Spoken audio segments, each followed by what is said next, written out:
Hello. So disclaimer and warning. Brevity has never been a strong suit of mine. And in the other place that I came from, when I'm called upon to speak, I usually get 45 minutes. So I know the place is a bit hot, and I will endeavor my best to not utilize all of that time. Thank you very much. All of you had made this journey.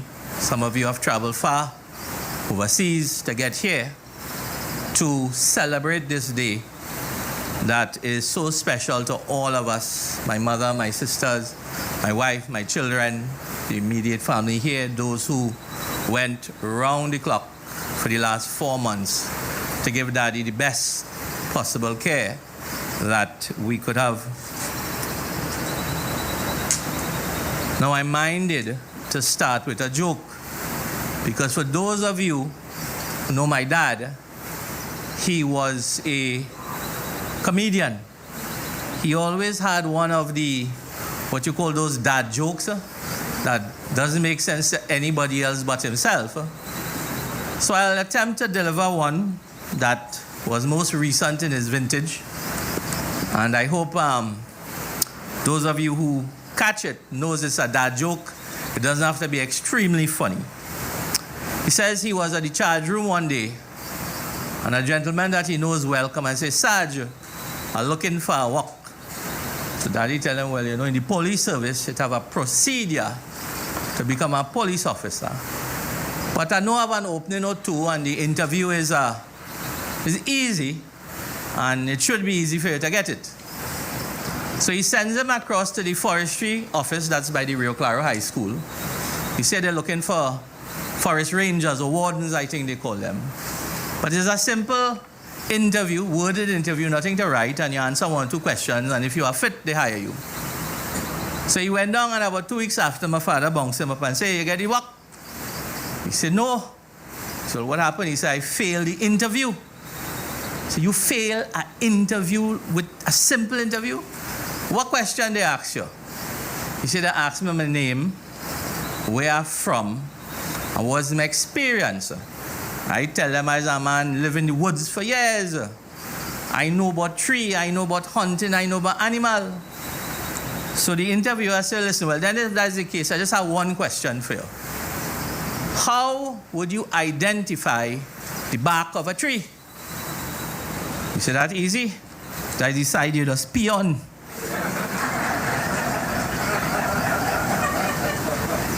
That is one of his famous last jokes that I thought, and it's dad rated.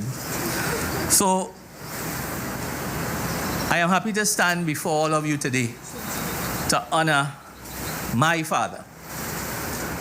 My father, Rushton Paray. I must also let you know, many of you are aware, that this farewell has become even more painful to the family, because our family is now carrying a second loss. Daddy's elder brother, Wilfred, he and his wife came here to honor my dad, to participate in the ceremonies. And unfortunately, within the last day, he too passed away right here in this home. So we've had to deal with both brothers passing 1 week apart. And it has been extremely difficult on Mommy, on Auntie Margaret, on the immediate family. It is difficult to find words that has happened, of what has happened, to explain what has happened. Our home was already filled with grief as we prepared to say farewell to my dad. And this has now become a place where we've also lost his elder brother.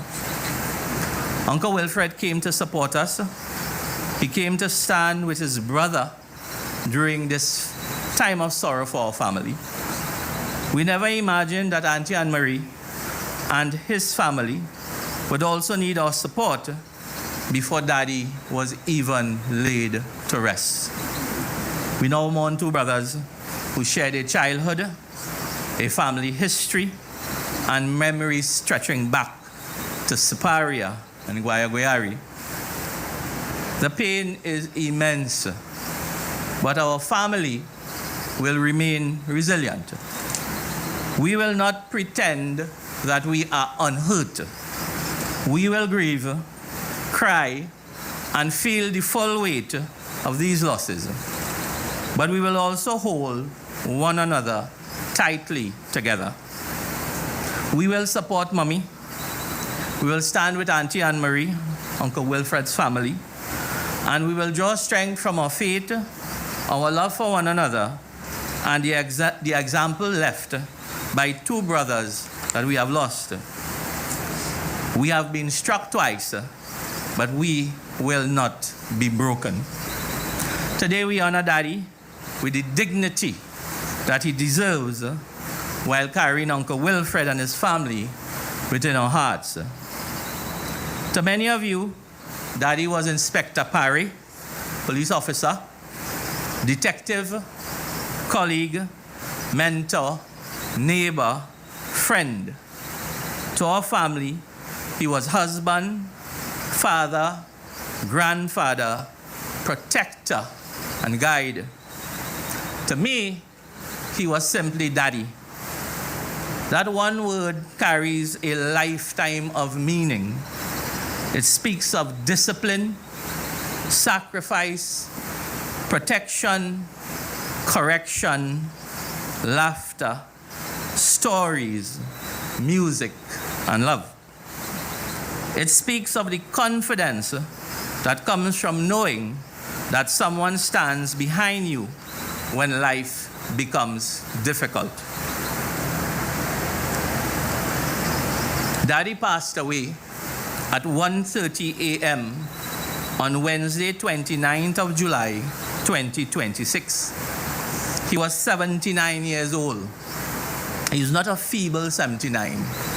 He was a strong, vivid, singing, dancing comedian at 79.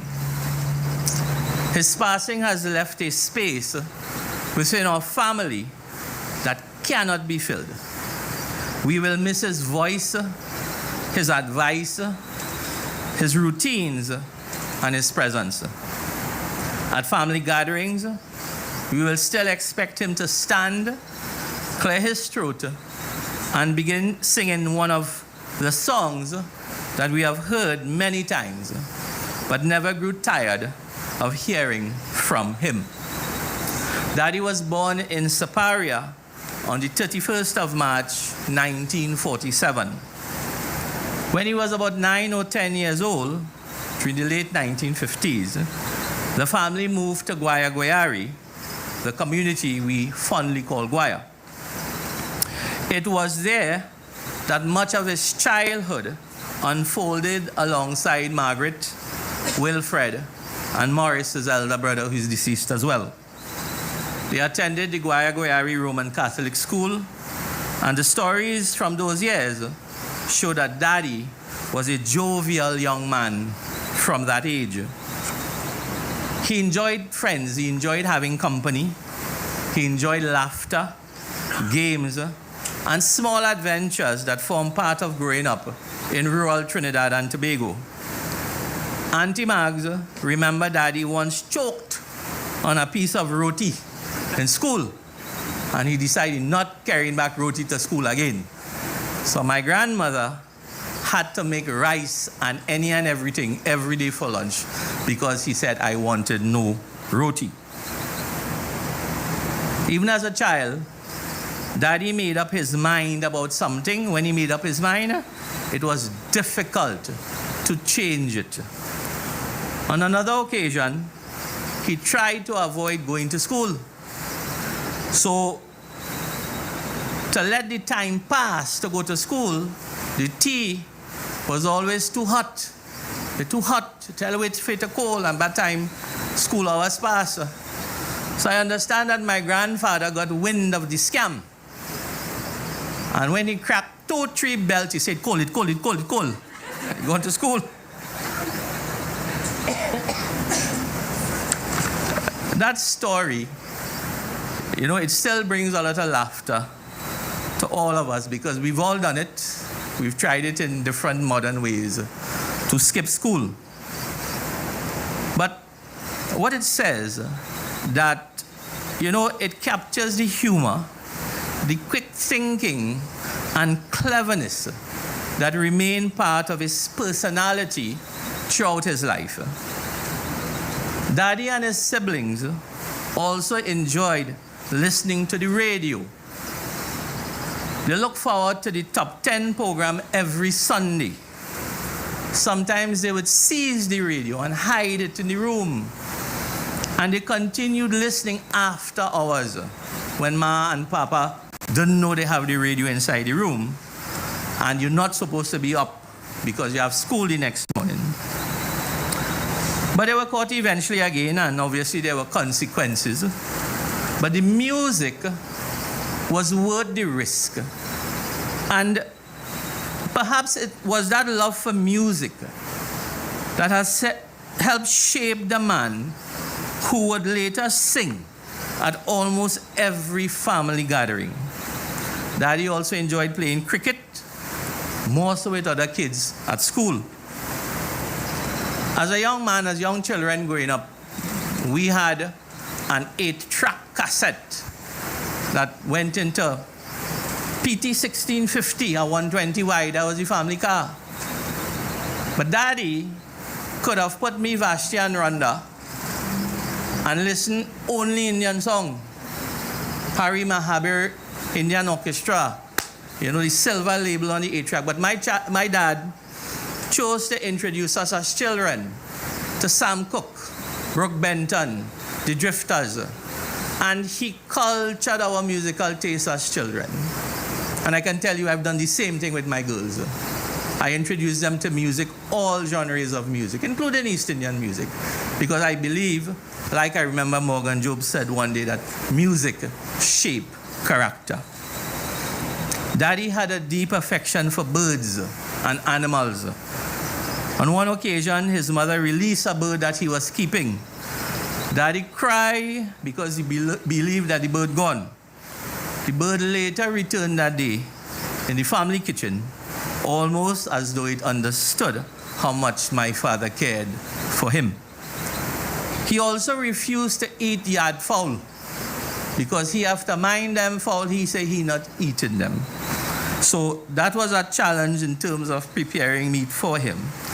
Now, I chose to share these stories after chatting with Margaret because it reveals that beneath the firmness that many people later knew as a police officer, there was an emotional and caring young man. Daddy formed deep attachments. He valued life and he felt the loss of things that he loved.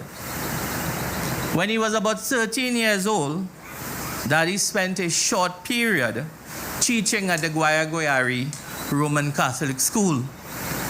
Again, that early responsibility says something about his ability and maturity even at that age. At an age when most young people are still being taught, he had already been entrusted to assist teaching others. He later worked as a watchman in Galeota in the early 70s when the oil industry was now kicking off. He had watchman duties looking at the choppers, looking at other operations. And he and my Uncle Boise, they would watch the helicopters operating in that area, and they always make sure that they can see the choppers take off and land and get their schedule to see that. Those experiences in Guaya and Galeota helped him shape his understanding and appreciation of work, responsibility, and community. As I turn the chapter, I must say that one of his greatest distinction of Daddy's life was his service in the service of the Trinidad and Tobago Police. As Trinidad and Tobago Police Officer, Regimental Number 7926, he served with pride and eventually rose to the position of acting inspector when he retired. Daddy never treated the police service as simply a place of employment. He regarded his service as an honor and a distinction. He took pride in the uniform, the institution, and the responsibility that was placed upon him as an officer of the law. For more than 20 years out of his 34 years of service, Daddy worked as a plainclothes detective in the Eastern Division. Investigative work suited my father because of how his mind operated.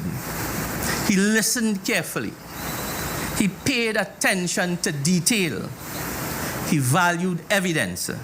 He understood that a strong case could not rest on assumptions, emotion, and careless statements. It had to be built patiently and supported by the facts. Daddy took great pride in the quality of his investigative work.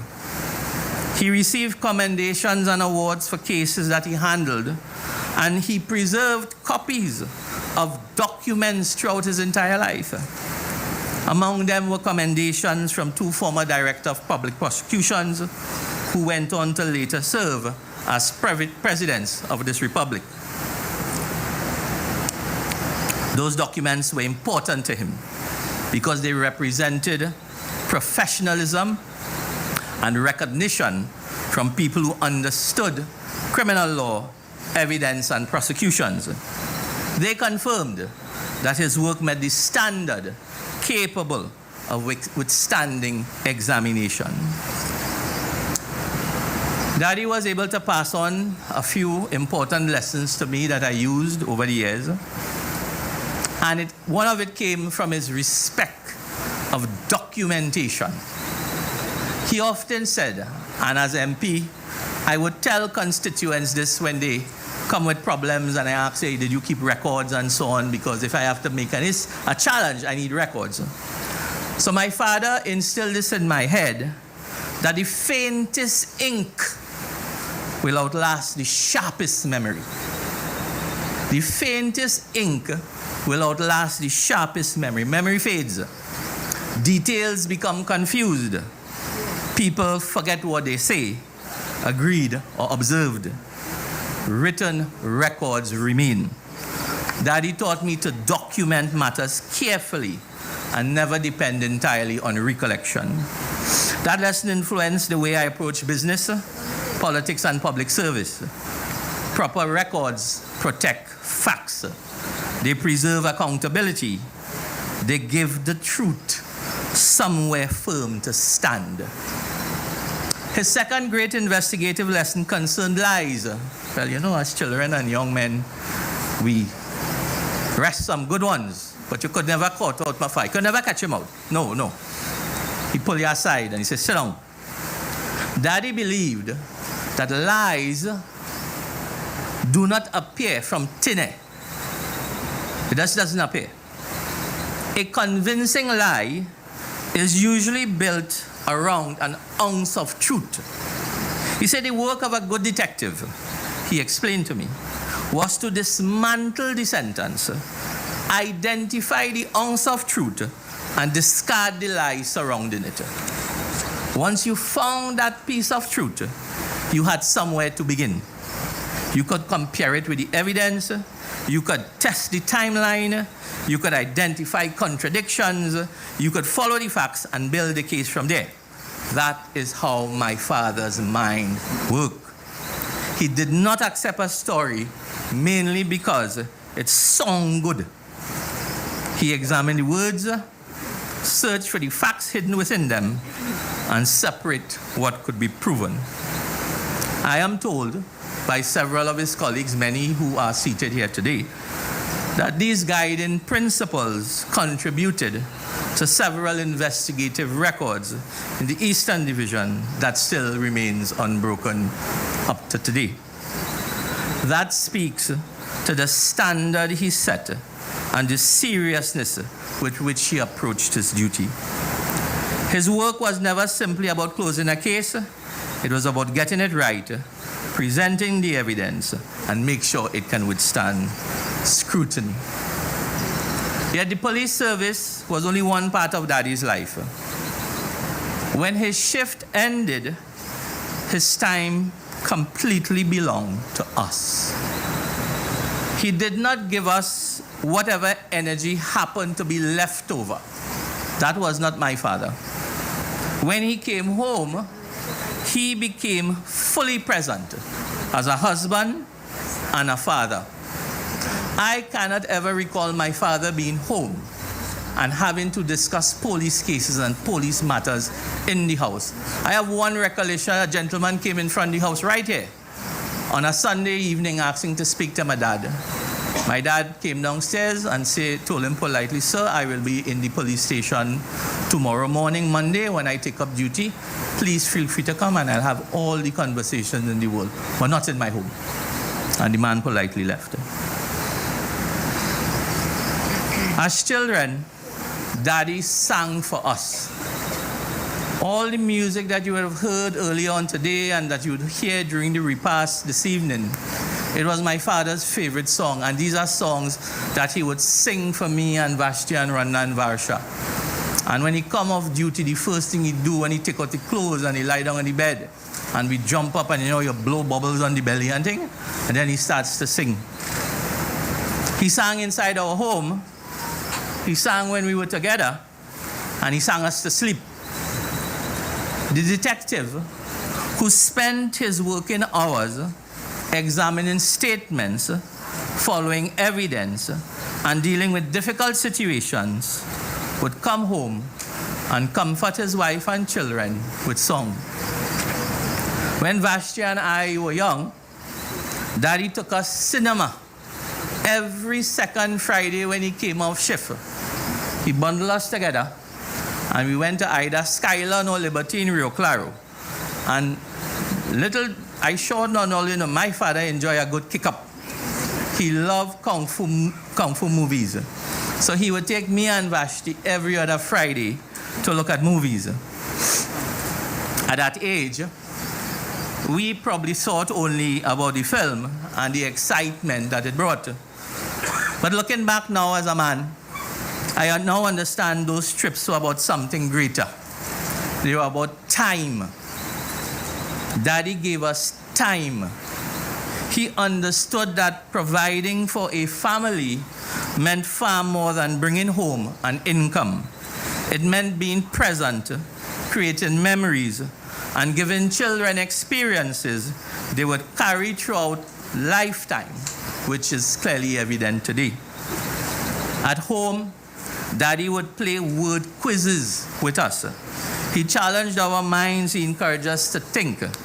He also told us stories about his younger days with Margaret, Wilfred, and Morris back in Saparia and when they came here in Guayagoyari in the 50s. Through those stories, we came to know Daddy before the police service, before marriage, and before the responsibilities of raising 4 children. We came to know the boy from Saparia who grew up in Guayagoyari, loved birds, played cricket, secretly listened to the radio, and tried to escape school by claiming that the tea was too hot.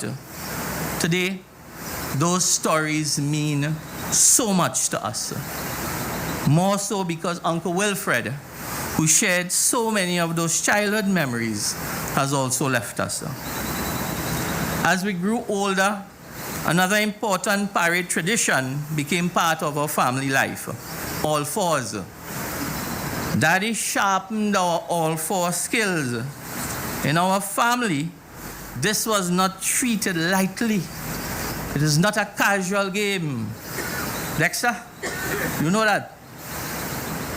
It required concentration, memory, judgment, and the ability to read the people around the table. To prove your authenticity as a Paray, not only you had to possess the figure 7 nose, you had to master the art of all fours. Romel, I have some work to do. It was like almost a family examination. You had to know when to play. You had to know when to hold back.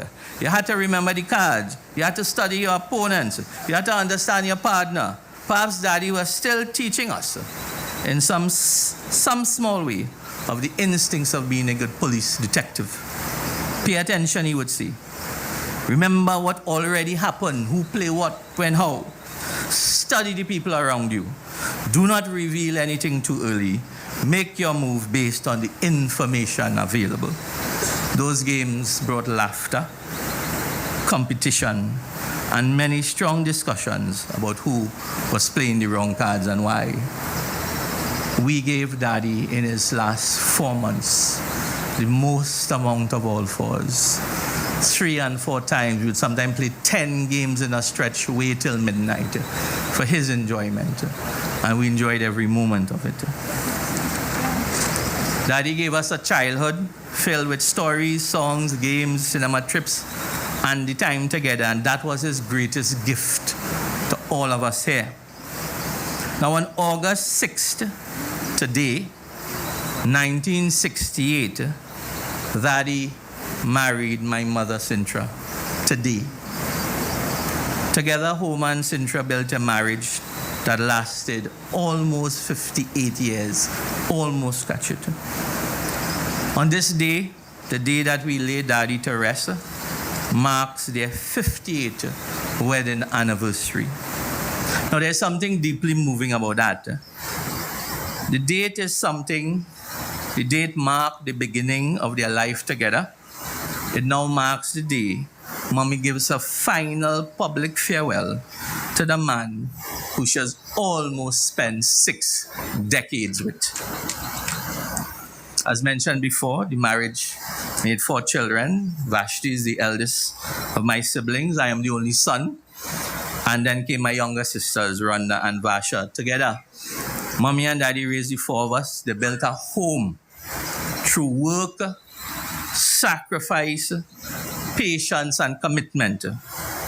They faced the pressures like anybody else, every other family, of raising children, managing a household, building a life together. Daddy's story cannot be told without speaking about my mother. She shared his years in the police service. She shared the responsibility of raising the 4 of us. She took the mantle when my father had this job that took him far and wide and time that was unknown. She stood and looked after the family, the business, to make sure that all of us was taken care of. She shared in his retirement. Daddy has been retired over 25 years. She shared in his music as much as she didn't like it. And if I were to tell you a quick, short story about that, Mommy and Daddy went on a cruise many years ago. I don't know how they ended up for dinner at the captain's table. So sometime after, during dinner, the piano man stopped and said, would anybody like to come and sing a song? My father get up. Mommy hold you and said, sit down. Where you going?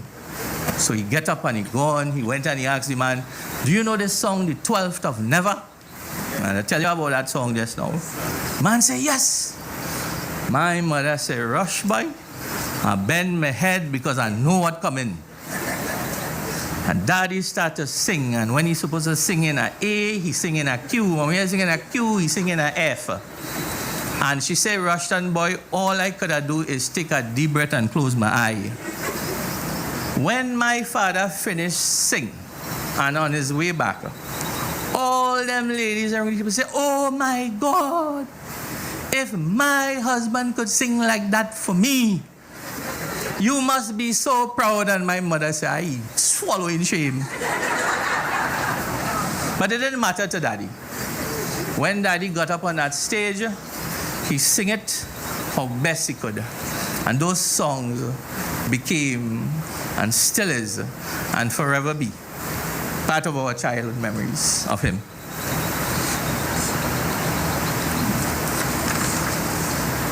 Mommy has stood, like all of us, over the few years.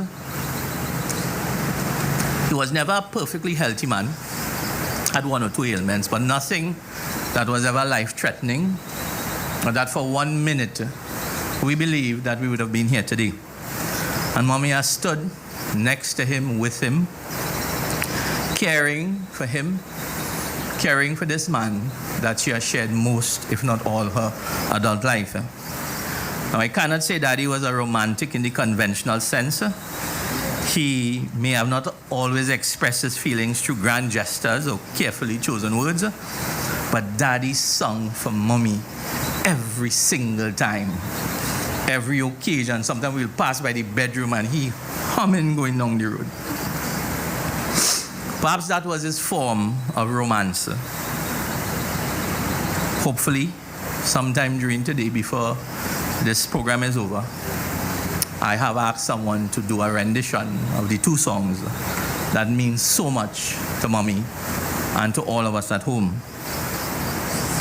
And then sometimes, you know, wherever we carry Daddy, we know this man going and sing. So we start to pray on the road, Daddy, don't sing, please now. But I think his colleagues at the church here knows that he never missed an opportunity to stand and sing. Music revealed the very softer side of this disciplined police officer. Behind the authority and the firm manner was a man who enjoyed bringing happiness to his family and friends. He sang for moms, he sang for us, he sang for the grandchildren. He sang because music gave him a way to express affection, gratitude, and joy. Whenever we hear that song, the 12th of Never, we will remember the husband who sang to his wife. Whenever we hear Forever Young, we will remember the father and grandfather who wanted courage, goodness, and strength for his family.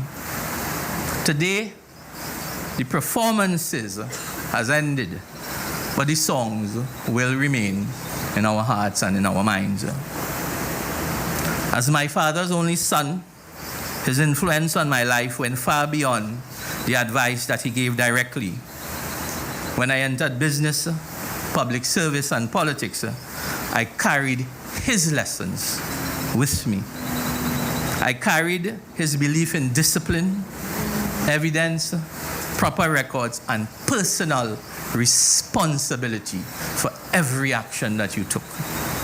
I carried his understanding that public service must be about the people being served and not the person holding the position. Daddy knew that titles eventually come to an end, position change, public attention moves elsewhere. What remains is your character, your work, your family, and the way you treated people. Every principal decision we make will honor my father. Every time we keep a proper record, rather than relying upon memory, we will remember him. Every time we examine a claim and search for the truth within it, we'll remember the detective who taught us how to think. Every time we devote ourselves to family, we'll remember the father who came home from his shift and gave us his full attention. Every time we sit around a table to play all fours, we'll remember Daddy watching cards and accessing every move. In Daddy's final months, our family faced one of the hardest experiences of our lives. We watched a man who always represented strength and stability became physically weak. The father who had protected and supported us became dependent on us for his daily care. Love makes you want to repair everything. You search for another treatment, another opinion, another sign of hope. Eventually, we had to accept that love had to take a different form. It became sitting by his bedside. It became helping him with a drink. It became adjusting his pillow. It became holding his hand. It became managing his discomfort and remaining present when the words were no longer necessary. We were caring for a father who had spent his life caring for us. We were returning a small part of the protection attention, and time that he gave us so freely.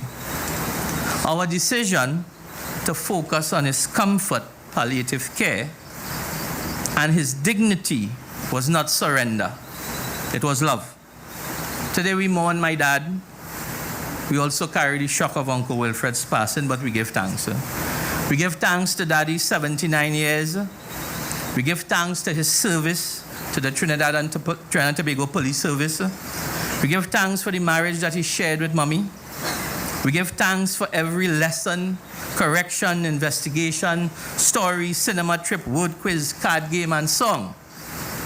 We give thanks that his grandchildren knew him. We give thanks that we had the opportunity to care for him during his illness and remind him that he was special and he was loved indeed. Spending the last 4 months with Daddy was the greatest honor that any son can give to his father.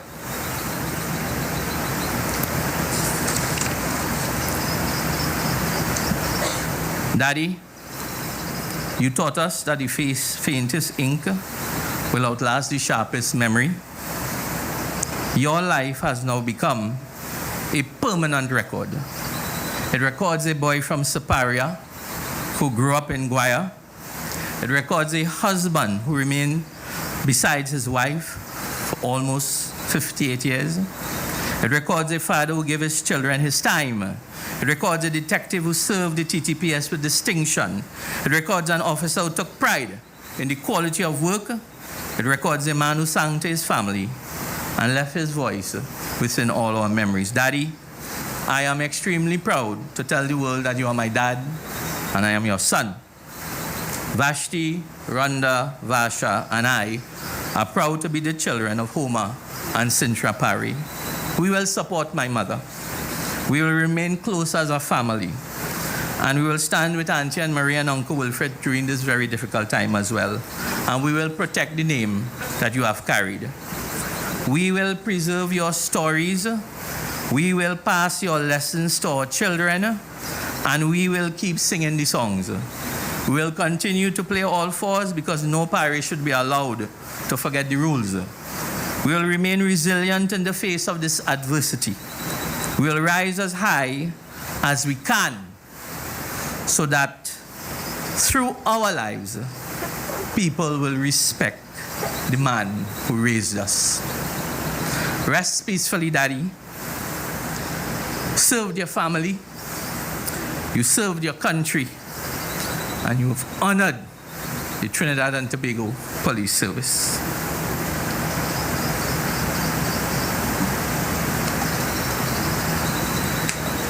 Retired Acting Inspector of Police, Homer Paray, TTPS 7926.